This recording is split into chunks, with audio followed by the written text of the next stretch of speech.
Welcome to Natural Habitat Adventures, Daily Dose of Nature. I'm your host, Sunny Vanderstar. Today's topic is Nepal and Bhutan, trip highlights from Arpita Dutta.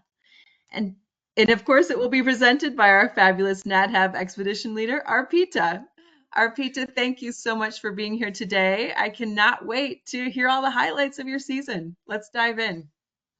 Thank you so much, Sunny, and thank you all the viewers and tuning in today.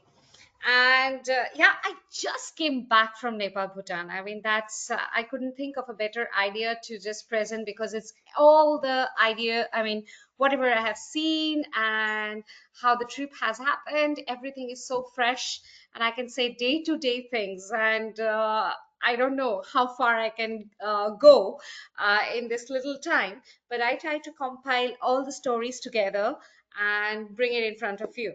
So thank you so much once again. And I just came back on 7th of this month, and it was a wonderful trip which started from 25th of February. And so I flew to Nepal as I'm from India.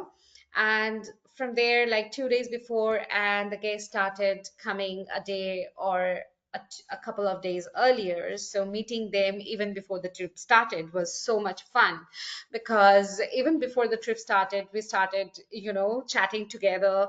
And it was really, really nice, really interesting. And fortunately, I mean, this is a wonderful time. This is the first time I'm having all the women in the group. So the gang was amazing. Like we all settled only with laughter and so much fun. I can't even express that in this webinar. So to start up with, because it's a big, I think it will take a lot of time.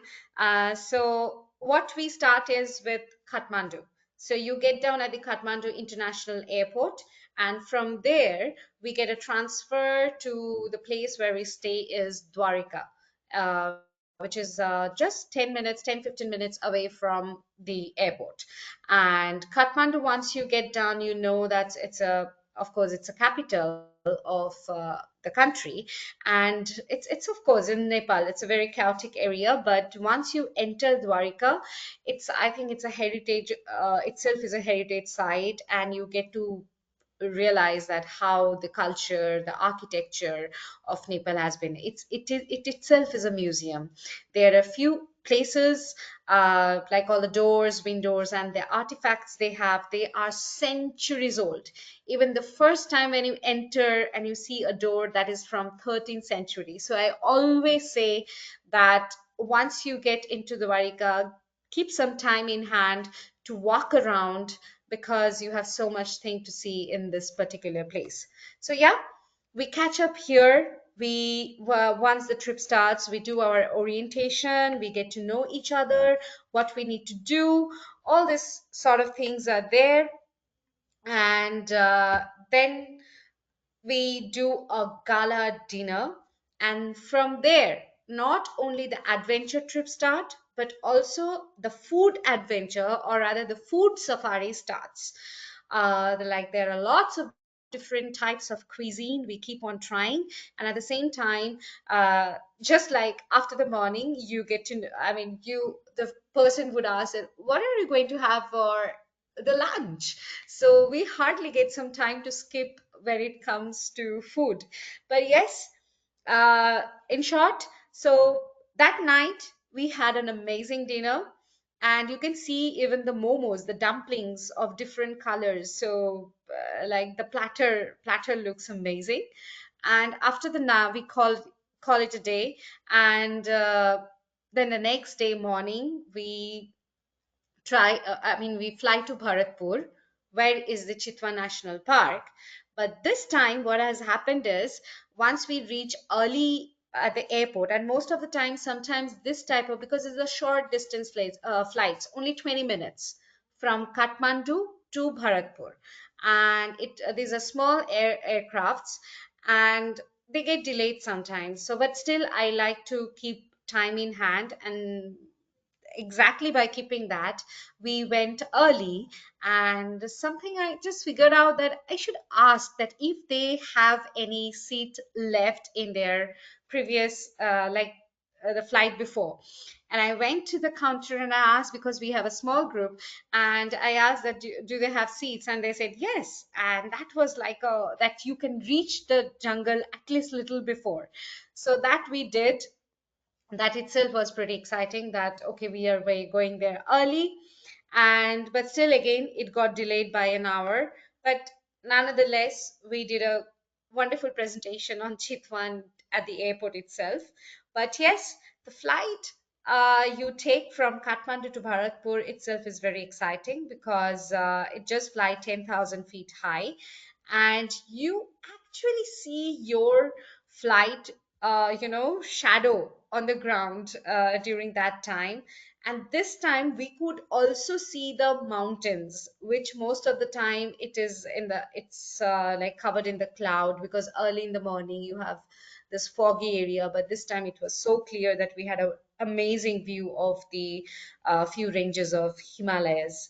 And so where we are there, so here is Kathmandu. Toward the eastern side, we fly more towards the central, which is the south central part, where the Chitwan National Park is located. If you see my cursor where it is moving, you see this green area. That's the national park uh, we are up to go. And yes, as soon as we reach there, we do a quick lunch depending on the time. But this time we really, because we reached there early, so we got some little time to like freshen up.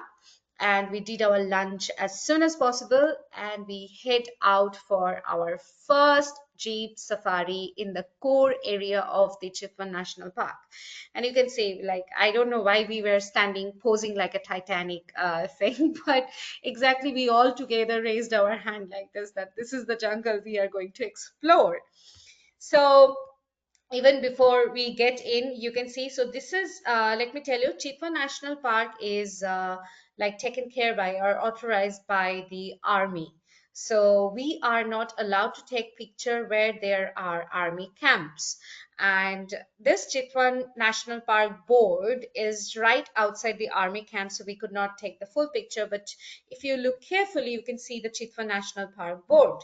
And before even we get down, got into the camp area, because we have to submit our information, that from where we are coming, the time they note down, so all these official things they do near the camp. And then we go into the forest. And after that there is no restrictions, only into the camp area. But we took a permission that we only take the picture of the board, and exactly that what we did. And we entered. And it is amazing that this group, they are like open to everything, and they loved birding. So we started with amazing a big adjutant stork with no feather in the hair or on the neck. So yeah, it was slowly moving forward to take some fish. And there is a, at the back you see a darter, which we also call a snake bird, because of its elongated, the neck it has. And especially when they're in the water, the way they're like the cormorants. So when they're in the water, sometimes you see this long slender neck is coming out, so this more look like a snake. That's why it's also called a snake bird. But yeah, we were entering, and this is the bird, especially during the winter time. We get to see this. That's a ruddy shell duck. And the water, the river, it's a fast flowing river, and they are full of this duck. But why I'm telling you this is because they actually stayed with us throughout the trip. Even in the rivers of Bhutan, we got to see them. And they talk a lot. And I address them my cousin, because they sometimes really don't stop. And the funny part was, we have been like watching them. They were feeding. You can see a little bit of algae is coming out of its beak. So yeah, they were dipping their head down, they were feeding on it, and this is the male, on the male with a black collar over here, and this the female. They kind of thought to be paired for life, and they always keep on saying something like "Quack, quack, quack, quack," always, always, all the time. And then the guests started like enjoying that. And whenever they see a shell duck, they will say, "Arpita, look at that, your cousin." They have started talking, and it was really fun. So yeah, you've been like welcome with their chattering here in this river. And then we slowly entered, and this is our like local guide out here. And we started with the birding, and there is a small jungle fowl over here, a male, which is more like a color palette. And we kept on doing a lot of birding. And of course, our first jeep safari, so we were so exciting, and it's an open vehicle, so you can look around everywhere. And then of course we didn't have to wait much to have our first one horn rhino sighting, and that had been wonderful. We and actually over here, the picture we took, we could get down from the vehicle. Of course, we had a safe distance, and we could get down slowly, and like hiding, like almost behind the tree, and looking through our binoculars, and just see what the rhino is doing. And of course, you can, by the gesture of the rhino, you can see that of course it can also feel our presence, but it was pretty far. And so we had a good look. It crossed the road, but while going through, the guest has an amazing view of the exact rhino habitat. I mean, this greater one horn rhino habitat over there, that beautiful grassland was there. And you can see all these areas where you see the sliding places. These are the places from where these rhinos, and they almost follow the same path every day. So yeah, even after the rhino is vanished inside the grassland, but still we were there just enjoying the habitat, that cool breeze, and the beautiful chattering of the birds all around. So yes, those things were there. And very exciting part of it, that we have seen quite a good number of kingfishers. This is a common kingfisher which was doing feeding on fish, and it was catching fish, of course. And this is a stork bill kingfisher, and I must say that this group I was with, and it was so amazing that we kept on smiling and laughing most of the time. And all of them has amazing sense of humor. And suddenly, while watching this bird, the stork-bill kingfisher, we started laughing about something. And suddenly it started calling like, ha ha ha ha ha ha ha ha ha ha. It seems like it is mimicking our laughter, and which made us laugh more. And the birds started calling much louder. So yeah, but that's a call for its to claim its territory, that it is there. But yeah, it was like, it seems like it is joining our group in that way. And this is a pied kingfisher, and this is the kingfisher which actually hovers like a helicopter at one point, and then the target and the fish. And we have been like waiting, and every time it was hovering and trying to dive, we were like, if it misses all together, we used to say, "Oh no, it's a mess." And then again we stopped and watched it, to see whether how many successful catches it makes. So yeah, that was fun watching those birds. And there were a few more birds. Came one of the guests, her favorite was a bee eater, so we could spend a little time though. But with the bee eater, we got other colorful birds like coppersmith burbot, the black-hooded oriole. It's a vibrant yellow color bird. And now some highlighted stories. I'm going little fast. I gone little fast so that I can come to the stories. Um, so I just given the whole fight is about the tree hole. This time of the year, it's like the breeding time for the residential birds. And what you can see, though I really don't have any picture of that, but we got two different species of parakeet. This one is called the red breasted parakeet. You can see it has a beautiful pinkish breast over here, and this is called the plum-headed parakeet. Of course, it's obvious for its name. It has a beautiful red head over there, and they were this two pair was there, and this plum-headed parakeet were mating, and they were almost covering their nesting holes, because if they win the fight, they can get that tree hole for their nest without even preparing, or without even making the nest. So there was a big fight. They were like kind of disturbing, and they were like busy in their own work, and we have been watching them. I know that we was intervening their privacy, but it was fun looking at, because these two, the red-breasted parakeet, were not willing to leave that place. And I think like we could figure out that this tree hole which they were targeting, it belonged to none of this pair. It may be some other parakeet have done it before, and these two pair were trying to get that particular one. So yeah, there was a big story happening, and they were least bothered that they were mating or not, but they have been like, they kept on disturbing and trying to push them away from that area. So yeah, we had great fun over there, and of course, with this whole situation, we had a lot of laughter and chit chat and other humors added to it. I think this was an amazing sighting for the very first day. And then go on. And I said that we had an amazing birding this time. And they were enjoying so much. And we have found a couple of birds, um, like it's more like fooling them around. Though I'm not a very good whistler, but this bird you see with the black one with the brown like underbelly, it's called the white rum shama. So there is a white patch at the back for which it called the white rum shama. I always say this is more like a snobbish bird in the forest. If you are a good whistler, if you start whistling with the bird, they will definitely come out and try to compete with you, because it cannot take anyone else whistling better than him.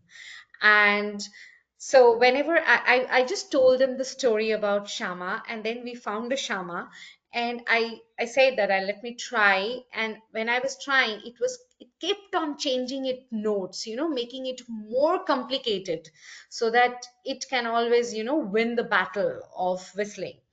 And this thing happened, and it started doing it. So it was quite fun, because once you know the story and then you see it and you realize that, okay, this is how it is with this bird. And it actually came out, and they are like thick forest, broadly forest bird. So it came out from an open, like from the forest, and it came out in the open branch, where we could see it actually, and it started whistling back. The same thing happened a little ahead with a gray-headed fish eagle. It was pretty far. It was pretty far. And we could see with the binocular, we could see it that, okay, this is the gray-headed fish eagle, but still it is difficult. So, and the guest started, oh, that's a very quiet raptor. But I said, they can be fooled too, because it has a very unique way of calling, which is like, ah, this is how it goes, rather little better. So I did it few times, and it was quiet. And I thought that, okay, my prestige and everything is now wrapping on the floor. And I said, okay, maybe it fooled me. It recognized that it's not definitely a counterpart call. And then I figured out, let me try one more time, and I did. And still there was silence. And so the guy said, okay, Arpita, I think it is not in a mood to reply you back. And we just about to start the vehicle, and it started calling from there. It was, and we stopped there. We have been listening to the call, and then that one started calling. Then from the next canal, another gray-headed fish eagle started calling. So you actually, this is how you know that this is how they communicate with each other. And it was so much fun. I think with the birding, these are few highlights we got from there. And we came back, and the next day, and of course, again, after coming back, we had an amazing dinner with lots and lots of food. And let me tell you something, just while telling, I'm like explaining, I'm saying, every time I reduce after my all trips are done, and again when the trip starts, again I like gain a lot of weight, because the foods are so tasty and so delicious that it's, even if you are having a very small bite, still when you bring it together, it's like a huge meal. So of course, so every time, like, I have to work really hard and gym so that I get back to my shape. So yeah, the food is really really good. So yeah, after we had our dinner, we had a wrap up. We spoke about the forest and discussions and a lot of other areas, because they are like, three of them are like seasoned travelers of NHA.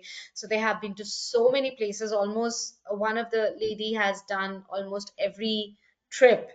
Only few couple of like handful are left.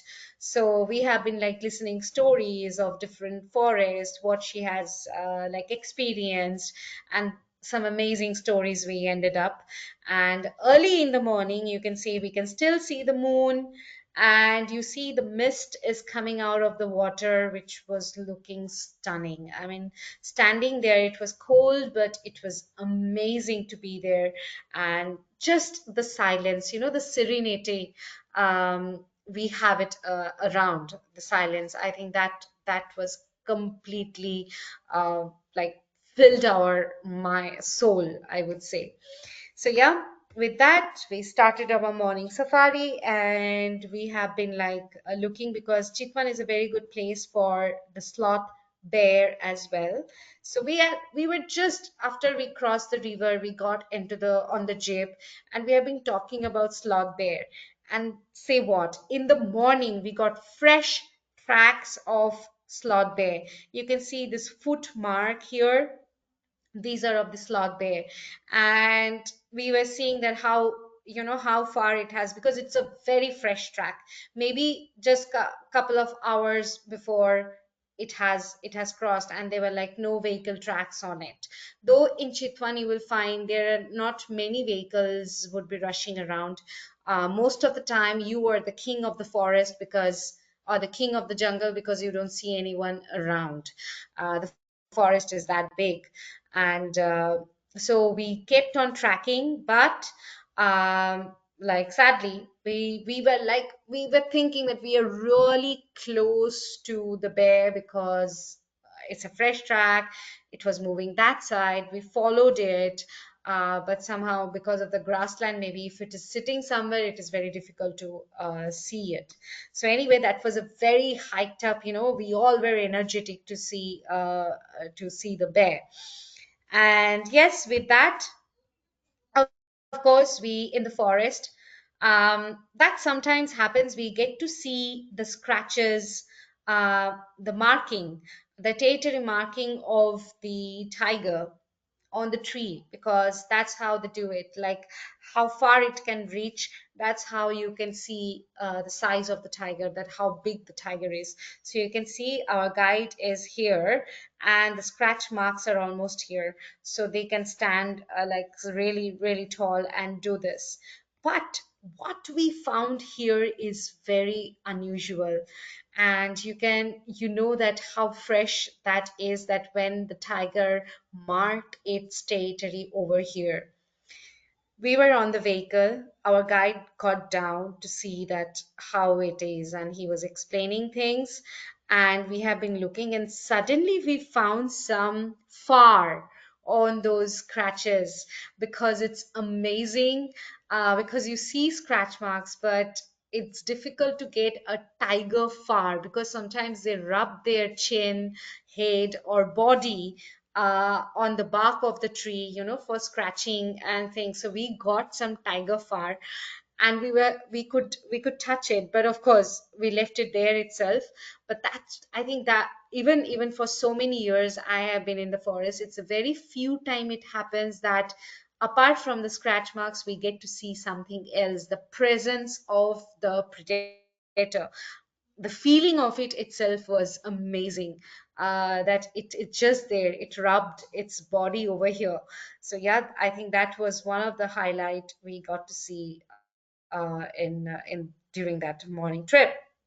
But yes, we have to leave that area to move ahead to find something more spatial. And in one area, this all our core area of the forest, but we got a chance to get down and walk around a little bit in this area. Nowadays there are not many, but few years back we used to see gharials, that the long snout crocodile in these mud flats. So yeah, we got down and there were like too many tracks of different animals. We got elephant tracks, rhino track, tiger track, and even the buffalo, the gore actually. Those tracks, even and there are multiple bird tracks and some insects and snails. So you can imagine how beautiful that place is because it's so close to the water. Definitely, all animals come there to drink water. So you can see everybody is finding different tracks here, and like this is a track I found. Which one do you think this is? So I think learning about the tracks and which way the animal is going and what it would have been doing that time. So I think with the tracks you get a whole story about the forest, and I think that was an amazing time. We got to stretch our legs, and to take little time walking over here to find something more, because on the vehicle it's very difficult to search for the small things, which also a lot like add a lot of meaning to the forest. So yes, that's what we did. But with those tracks, like how we connect with the stories, like with we link with the tracks, that how the animal is, how big the animal is and stuff.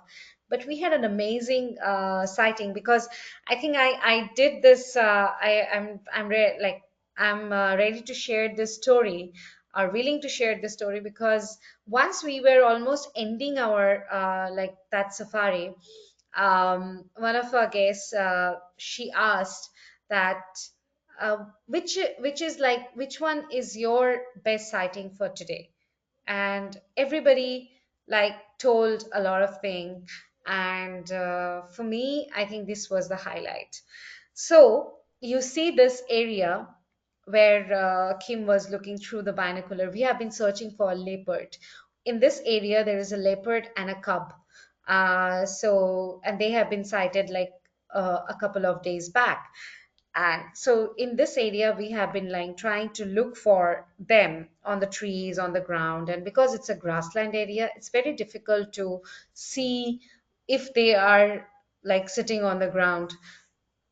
And so we have been doing, and suddenly this jungle crow picture is not from there, but in a tree. Suddenly I found that a crow flew from once from the right side to the left, and it just perched on the tree, and I through the binocular I could see that it is feeding on like meat. There was some, maybe it has taken out a portion of meat from somewhere. And so looking at the meat, I figured out that inside the forest there are no chance that there are human habitat area, right? So maybe there a kill have been done by a predator, for which it has got some of the pieces from there. We move little ahead, and we like could get the smell of the carcass. And with that, little far away, we couldn't see it, but we could hear few crows are the call of the crow together. So, and from which area the carcass, the smell is coming from. So inside the forest, I think this connection matters a lot, even if you don't see the animal. This is the place where the leopard has like made its territory, and it might have made a kill because those are the predator. It might have made a kill, and this crow got a piece from the kill, and so that this whole story made it very evident that there is the presence of the leopard there. We could not see it, and then little ahead we could see some scrap marking and things. So even if we don't see the animal, we got a whole idea of its territory. How it looks, how it might be, taking care of its cub. So all these things were there. So I think for that day, this was a big time highlight for me. And of course, when I shared the story that this is the thing, we all have seen, but I think this was the thing, and they definitely do agree with it. And we have been talking about, the tracks and signs, and the significance of everything inside the forest matters so much. It's not only the animal sighting, it's about the story behind everything what we come across. Yes, and you can see, and we have small tea and coffee or snack break inside the core area. But of course, we cannot do a big thing here. It's very limited because we don't get the permission from the forest. So it's just the tea, coffee, and the snacks. But we get to some place where it is safe. And while sipping your coffee or your tea or just having a bite in your cookies, you get to see the beautiful habitat, and you might come across a lot of animals. Just like here, you see there are two freshwater crocodiles are like came out from the water and they are basking. They're a little orange in color because of the algae they got on their skin, like in the water there are. So they got it them. So yeah, that's a beautiful time you spend out there. And we have been like looking forward to see the great hornbill, who are like huge. And fortunately, till the time we have started doing safari, from the day, like from the first safari we did, we have been either hearing them or just a few second flash we could see of the hornbill. And the more it is seems like it is revealing itself slowly. And the more we have seen it, the more we felt the need of seeing the whole bird, at the same time, at least for uh, few minutes. And thankfully, where we were having tea, right before that, we were crossing, and suddenly we heard like a blowing sound, like whoof, whoof, whoof. That's the sound of their wing, because they're that broad, and in those kind of forest, when they fly through the branches, that kind of sound it makes. So we followed that, the wing sound, and we followed, and we found a pair. So this is a male, you see, with a red eye. So this is a male, and this with a white eyeball is a female. So the female is sitting on the branch, the male was at the top, and it was like looking at each other. The male, maybe they have preened each other. They do a lot of like beak touching, preening, like a lot of snuggling happens during the, I mean, when they are in the courtship. And so this thing happened, but we could see them for a long period of time. And then our next vehicle came almost after 20 minutes, and we wanted just 2 3 minutes to see this bird for a little longer, and we could see them for more than 20 minutes. We have been watching their courtship behavior. I think that was brilliant inside the forest. And with that, we have started our like we came back from the safari, and in the afternoon we planned to go for the boat safari. And of course my cousins are there at the back, but I would try to point out this bar-headed goose, which actually one of the highest flying bird they fly over Mount Everest. So you can imagine the capacity of this bird. And thankfully, we got to see a few over there during our boat safari. And it didn't stop there. So you can see there is a freshwater crocodile over here, basking right over here, and our boat is this far from it. They didn't do anything. I mean, sometimes they don't even move. So many times it says that it is it a rock which is there, because it doesn't show any movement, no interest. But anyway, so we have been passing, so you can see it. It was an amazing. It's a male, and almost you can see that a healthy male, which was there basking over there. Yes, and with this freshwater crocodile, which we also call it a mugger, and but the speciality of Chitwan National Park, when we talk about the greater one horn rhino, but at the same time, when it comes to reptile, I think this reptile makes a lot more sense as the longer snouted crocodile. It is the most unique crocodile among all the crocodilian species we have now in the world, just because of this longer snout it has. And we have been trying to see the gharial, but somehow because of the disturbance in that area where they used to come out and bask, nowadays it is very difficult to get to see them. And After the morning safari, we came back for lunch. And while having lunch outside, suddenly the local guide, Santosh, he came running that there is a gharial who came out for basking. Anybody? And trust me, he could not even finish his line. We all four stood up and started moving towards the place from where we could see the gharial. So yeah, so you can see, like, forget about the lunch when it is there. So, and I've been like trying so hard because I really wanted them and any guest who comes here to see the gharial, because they are critically endangered species, and less than 1500 left in the wild. So you never know when we stop seeing them.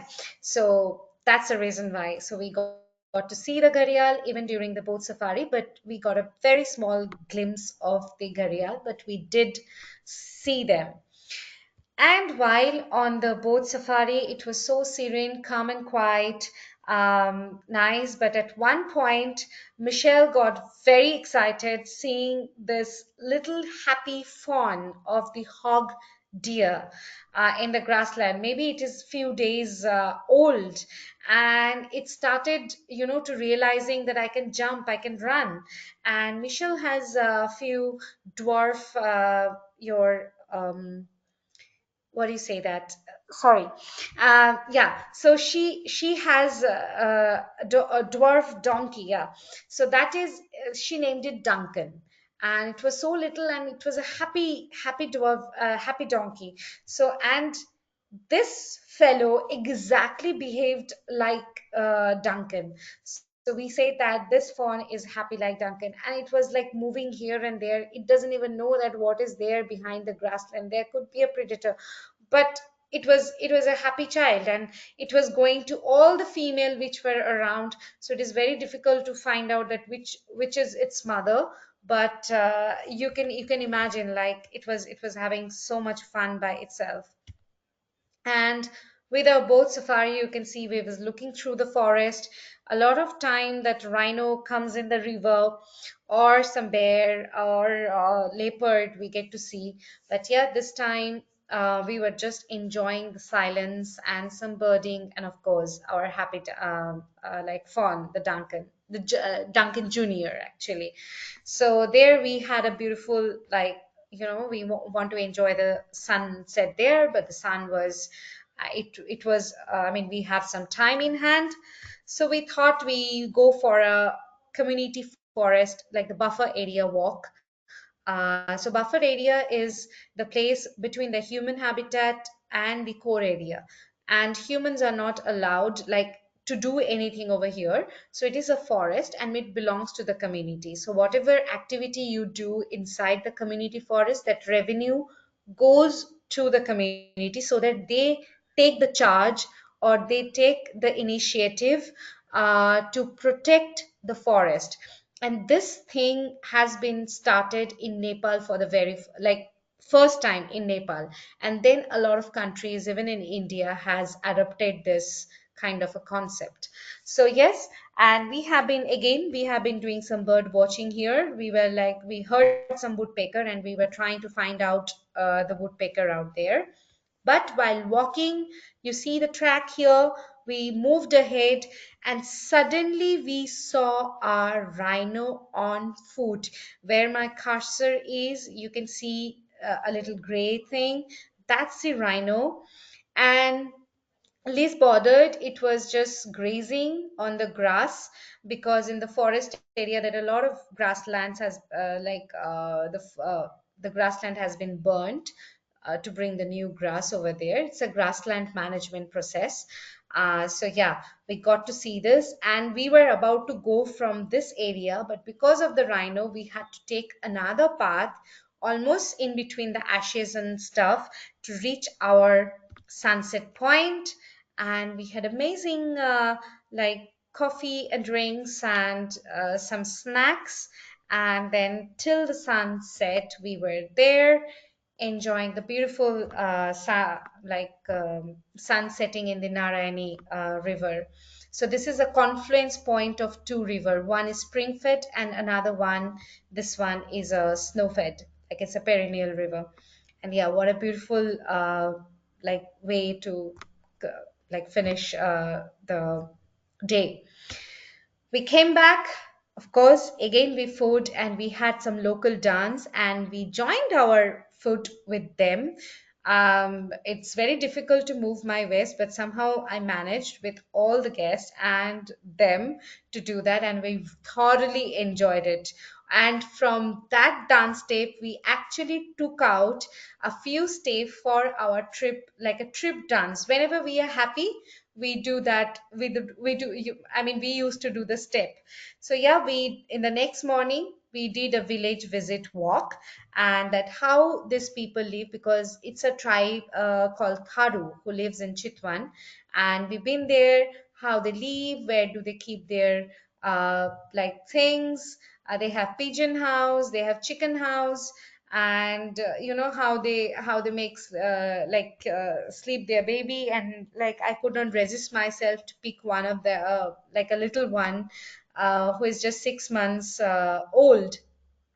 And yeah, so it was quite a lot of questions I could see in her face, but yeah, she was very quiet and she was enjoying being, roaming around with us.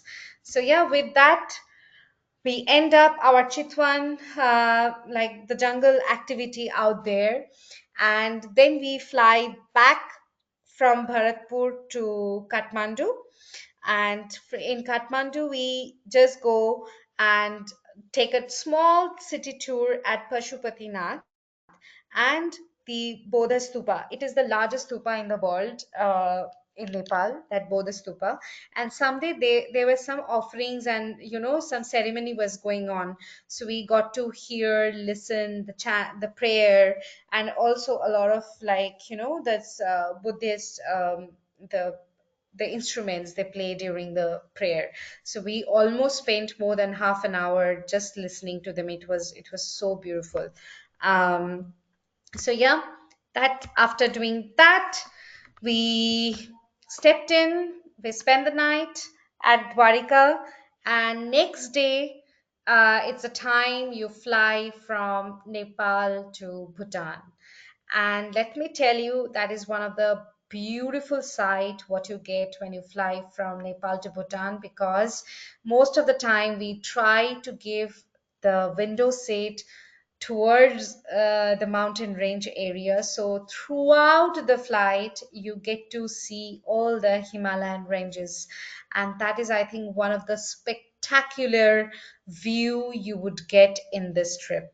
That was amazing. I mean, anytime, no matter how many times I have seen.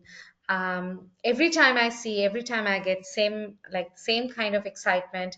I could see, in some places you can actually see through, the Tibetan part of it. So it looks amazing. The landscapes from there, the photo doesn't do the justice. So when you see the landscapes, how it has been formed, and then you just think that that whole thing, like how art has made all this magnificent thing happened. It's just wonderful to see it in front of our eye. So yeah, with that, when we step in Bhutan, we meet Dorji. He's a local guide, outstanding person, and he have been with NHA for such a long time. And this time, because of a small group, we have a van, and he was driving it. He's the pilot of the van. He is an amazing driver, and all the guests, they loved it. I think he's the youngest of the group. He's just like in his 20s. So yeah, these two had made our trip so beautiful and memorable. And with that, we have been to do some sightseeing. This is the fort in Thimphu. And from Thimphu, after the sightseeing and everything we did, we go to Punakha. In Thimphu, we stay in Postcard. And I think why I highlighted this lodge, because for this trip, for this group of guests, and I think most of the time, this place for food and for the place, they have made it their number one choice. That if they get a chance, they say that we can stay back here for for weeks. We don't need to even go out. So they like this place so much. And of course, even me too. And the chef out there is amazing. You get awesome food. He can understand the nerves, the if you talk about food. So he exactly presents what you are even thinking or expecting. So yeah, that was good. And we did some over there. We did our dinner, lunch, and of course a beautiful breakfast was laid out at the gazebo out there, watching some birds around, and we were having our breakfast. After that, we leave for Punakha, where we start our like hikings. And here is the Dochula Pass, which is more than 10,000 feet. And these are the Chotan over there. And there was a quick stop, but from here you can actually have a beautiful 180-degree view of the mountain, but it was pretty cloudy, so we couldn't see it. But the place itself is so beautiful, and the stories behind is fantastic. So of course it's great to spend some time there. Then we did our first hike, which is in the Madman Temple. We also go through that phallus village. And here they have been looking into the prayer wheel that the water passed through, and they hit the chain of the prayer wheel and it keeps on moving. That's the belief that all the time some of the prayer wheels move so that the good vibes, cross, I mean, spread everywhere. And here Dorji is telling the story of the madman, how he has used his weapon, which is a phallus, to conquer or to destroy the demons. Yeah.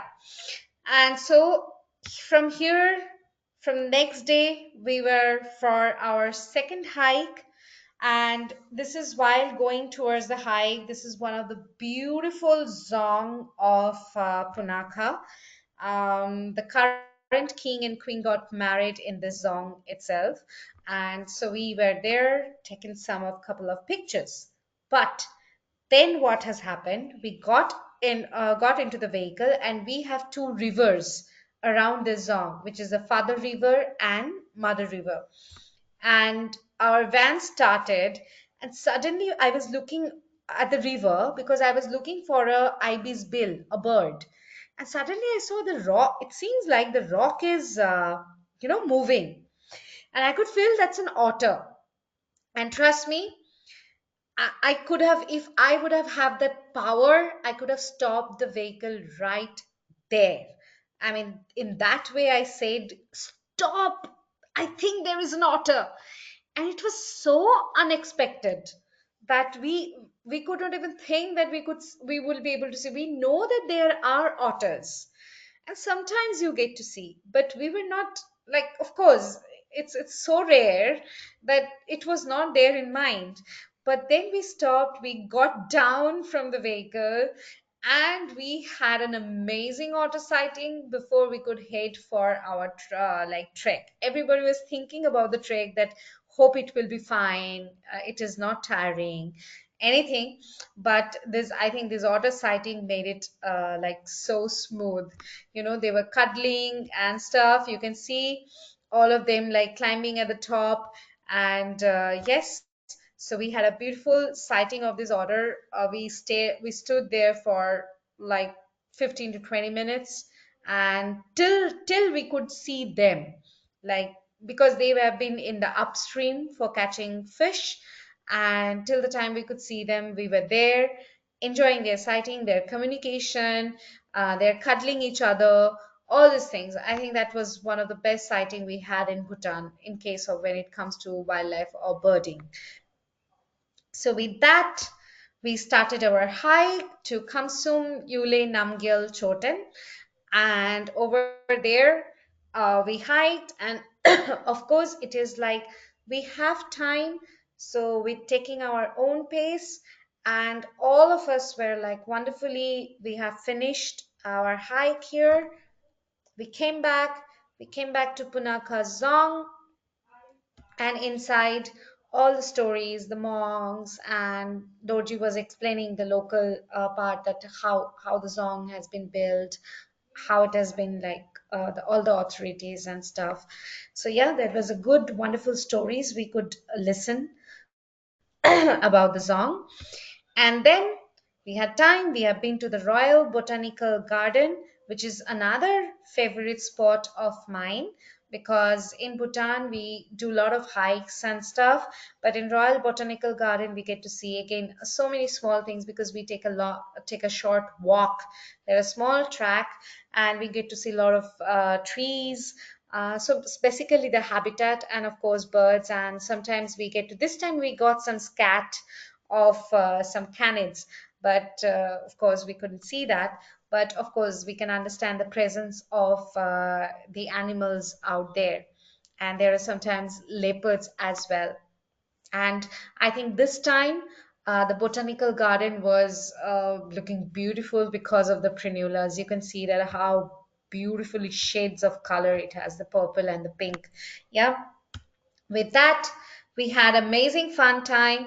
Like, after the Punakha story ended, we headed back to Paro, and that's the place where our last, like, we go for the tiger nest, and that is the place where we land from Nepal to Bhutan.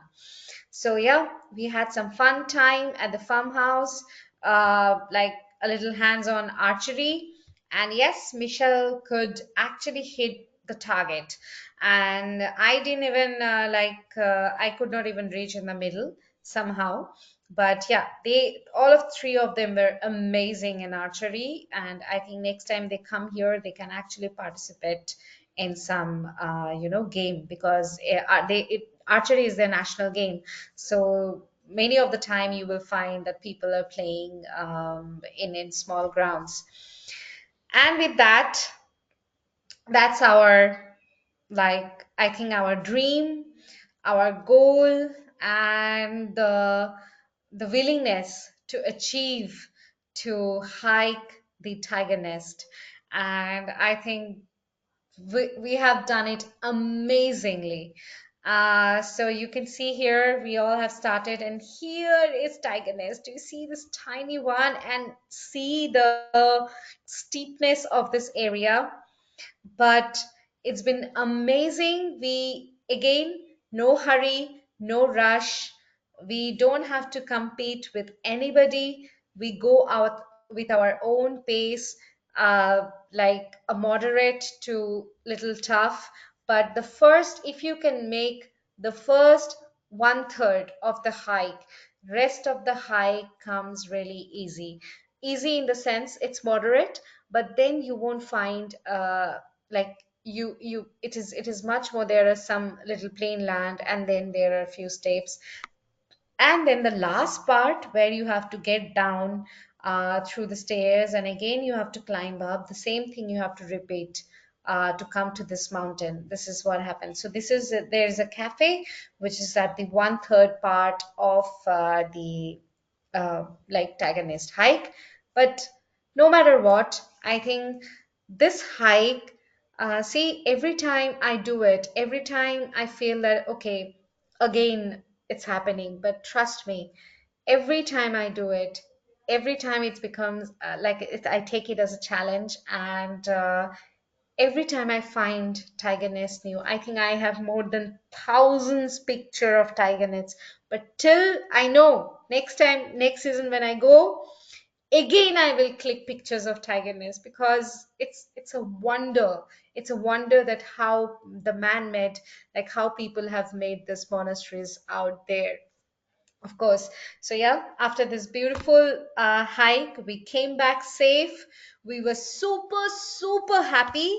And so we did our happy dance, having tiger nest behind.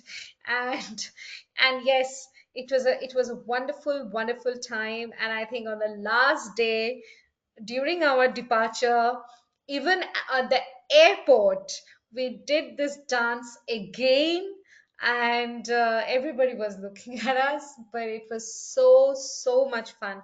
I think the trip highlight was the dance, the tiger nest hike, how we did it, and the rest of the forest, which I think we will always remember. And definitely the company matters. And I think I've thoroughly enjoyed all the time I do. But these three women were like fabulous, and they are fantastic. And definitely while departing, my heart was heavy. I almost my eyes were full, but and I'm really emotional, so it was really difficult for me to leave them. But yeah, but I just keeping a hope that I'll meet them in some of the adventure or in some other forest again. So yeah, thank you so much for listening to me. That was I know it was very quick, and we have so many slides, but it's so difficult to combine all the stories together. And yes, that is how the Nepal Bhutan trip has gone. Thank you so much. If you have any question, I'm ready to take it. Mm. Sunny? Arpita, that looks like an amazing trip. Thank you for sharing your stories and your enthusiasm about this itinerary. It really does look amazing. Before we start the Q&A, I just want to remind everyone that they can submit their questions via the questions field in the control panel. Um, do you know if scientists have figured out how the bar-headed goose can fly over Mount Everest?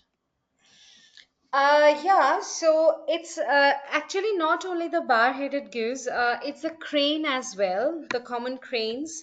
So what happens, their body structure, and for birds, they have air sacs, like air pockets inside.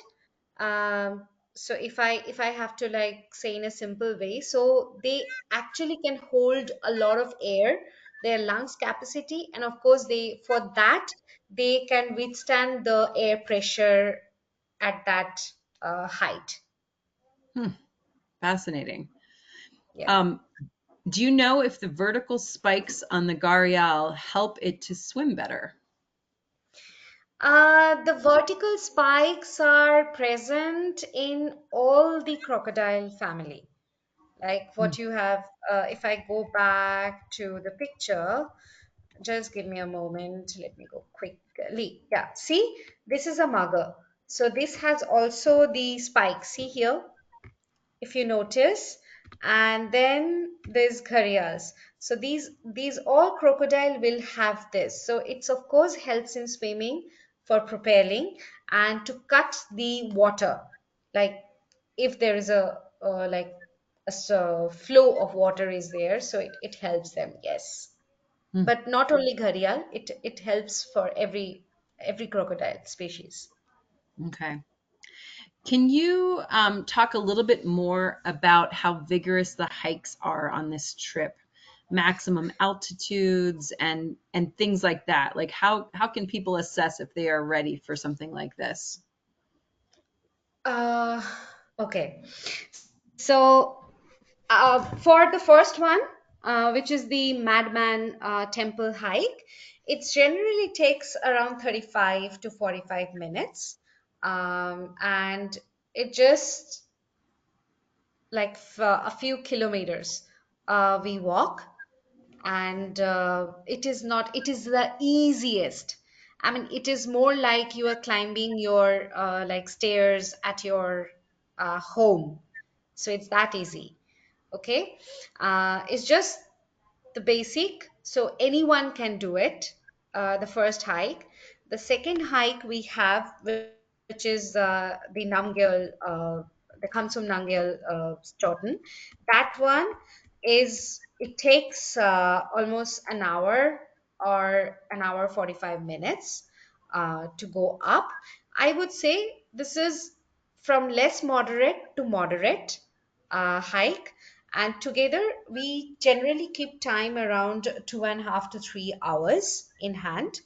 And within that, so yeah, it's from less moderate to moderate. And of course, with the tigerness, but I would say if you have anything on the knee problem, so you can really, for climbing up, it's not a difficult part at all, but while climbing down you have to be just slow down, that's it. But otherwise you can do it. But I think if we have to discuss these things only about the hikes, they are very well written in our pre-departure trips, and we have a lot of other like webinars on that. But here you can do that. And next, the last tiger nest hike. Of course, for the first one third, you know how the trek is going to be. And no matter what, we have many guides. I mean, we have our like group. So at the point, it is from moderate to hard. Again, it becomes easy. Mostly, I have found that the guests sometimes uh, they do it, but they struggle a little when it comes to the step, because you know near 1800 steps you have to climb up and down. So that's the, and those are very uneven. It's not like but we have proper railing throughout those steps. So it becomes, if you can hold it, if you can walk, if you are climbing stairs at your home, then you can do it. Like it is that. So it is from moderate to little hard uh, hike of the tiger nest. Yes. Mm. Oh, and tiger nest, we hike. I mean, we get an elevation of like 2,000 feet from where we start, and tiger nest is more than 10,000 feet plus. Okay. Mhm. Well, thank you for clarifying all of that. That's the last question we have time for today. So I will hand it back to you for closing comments. I am taking a little time. I'm sorry. Before closing comment, while looking at, because right now I can see their face.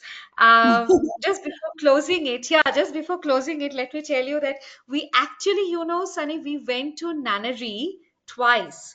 The first day we went, we loved it so much that the second, but we missed the prayer. They didn't do it on that day. And the next day it was a surprise that we went to the nunnery and the prayer happened. And I think because three of them were like so beautifully mingled with the nun out there, this is the first time, like which how many trips I have done, this is the first time they came out, they started talking to us, like hugged us, stayed with us, and we were in the prayer for more than 40 minutes. I think I'm so sorry that I missed this highlight, but I think that made so much of difference because they are very shy, they don't come out. And I think this beautiful wonderful ladies, they made them, you know, talk and come out from their shell, that shyness. It was very touchy, it was very touchy. But thank you so much for listening to me. I had to really rush through because I don't know how to like finish it in one webinar. But it's been amazing every time I speak to all of you, and hope someday somewhere we will meet on this planet. And thank you so much. Have a great day.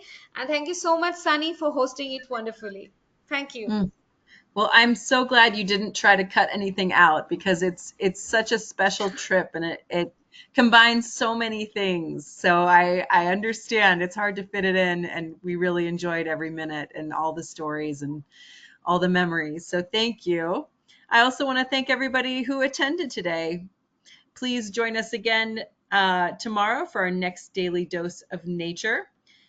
We did record this today's presentation. We will have the replay available on our website soon. With that, I'll conclude the webinar. Goodbye, everyone. Have a wonderful day.